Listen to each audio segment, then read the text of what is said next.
done.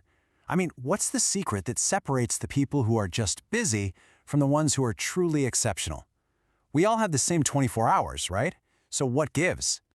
Well, it turns out it's not just about raw talent or, getting lucky.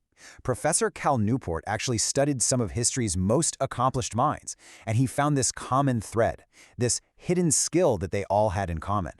And that hidden skill, he calls it deep work. It's basically the art of focusing without distraction on a really demanding task. It's about tuning out all the noise and just going all in on the work that actually moves the needle.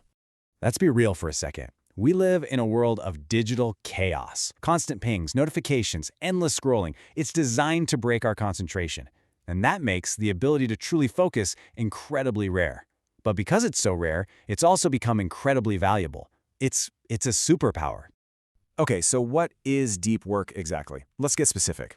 It is not just being busy. It's when you're in a state of pure distraction-free concentration, pushing your brain right to its edge. This is where you create brand new value, where you actually get better at what you do, and where you produce stuff that other people just can't easily copy. And this is where it gets really interesting, because you have to compare it to its opposite, shallow work. Think about your own day. Deep work is wrestling with a tough strategy document or learning a new programming language. Shallow work? That's the endless churn of checking email, sitting in meetings that could have been an email, or formatting documents.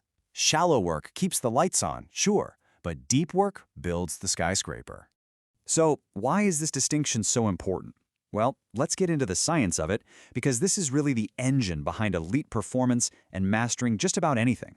According to Newport, if you want to be at the top of your field, you really only need two abilities. First, you have to master hard things fast. Second, you have to produce work at an elite level. We're talking top quality and high speed. And here's the kicker. Both of these things run on deep work. And there's some really cool neuroscience here. When you focus intensely, you're firing the same circuits in your brain over and over again. This builds up a fatty tissue called myelin, which is like insulation for your neurons. The more myelin you build, the faster and cleaner that circuit fires. So deep work is literally building a superhighway in your brain for whatever skill you're working on. Now, on the flip side, what's the true cost of all that distraction? There's a concept for it called attention residue. Every single time you switch tasks, even for a quick glance at your email, a piece of your attention gets left behind. So when you come back to your important work, you're not all there. You're operating at a lower capacity. Those harmless little interruptions are actually sabotaging your focus in a big way. The benefits here aren't just about your job. There's a huge psychological bonus. Deep work puts you in a state of flow. You know that feeling when you're totally absorbed and time just flies by?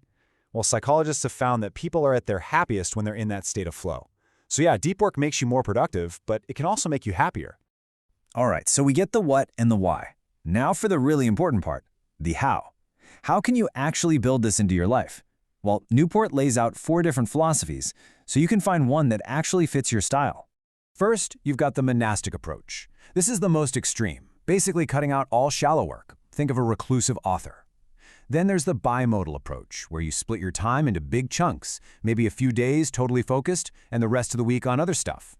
For most of us, though, the rhythmic approach is probably the sweet spot. You make deep work a simple daily habit, like 90 minutes every morning. And finally, there's the journalistic approach, for people who can just dive into deep work whenever they find an unexpected free hour. But no matter which rhythm you choose, you've got to support it with a ritual. It's like a pre-flight checklist for focus. Before you start, you need to know, where am I working, for how long, and what are the rules? Like no internet, phone in another room. Getting all this sorted beforehand sends a powerful signal to your brain that it's go time. And just as important as starting is knowing how to stop. You need a shutdown ritual. This gives your brain closure so it's not still spinning on work problems at 10 p.m. So you quickly review your day, make a rough plan for tomorrow, and, this is key, get any loose thoughts out of your head and onto paper. Then, saying something out loud like "shutdown complete" really helps. It's a clear signal to your brain that the workday is over. Okay, so having a schedule and rituals is huge, but the other half of the battle is retraining your brain and taking back control from all those digital tools that are literally designed to distract you. Now, this next idea is a total game changer, and it sounds kind of backwards at first. The idea is this: don't take breaks from distraction. Instead, take breaks from focus. You schedule your distractions. You set aside specific, limited times to check social media or whatever else. The rest of the time, you're focused.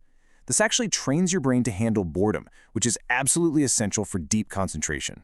If you really want to see how much these tools are costing you, try this 30-day experiment. Quit all your non-essential social media for a month. Don't make a big announcement, just do it. Then, at the end, ask yourself 2 brutally honest questions. You might be shocked to realize that a lot of these services add very little value to your life, but they cost you a ton of focus. And get this idea doesn't just work for individuals, it works for whole companies. The company Basecamp famously cut its work week by 20%. They went from 5 days to 4. And what happened? Productivity stayed exactly the same. Having less time forced them to be absolutely ruthless about cutting out the shallow stuff. So the big takeaway here is you have to be intentional with your time. Newport recommends scheduling every single minute of your day. Now, that doesn't mean you can't be flexible, but it forces you to consciously decide where your time is going. You create a shallow work budget and you stick to it. You protect those precious hours for the work that really matters. And that's really what it all boils down to, isn't it? The problem for most of us isn't a lack of time, it's a lack of focus. Once you shift your thinking from managing time to managing your attention, you can unlock a level of productivity and, frankly, satisfaction that you probably didn't think was possible. So, as we wrap this up, I'll just leave you with this question to think about. If you could take back even a little bit of the time you lose to distraction every day and turn it into pure, deep focus, what could you build? What could you learn? What would you do with your superpower?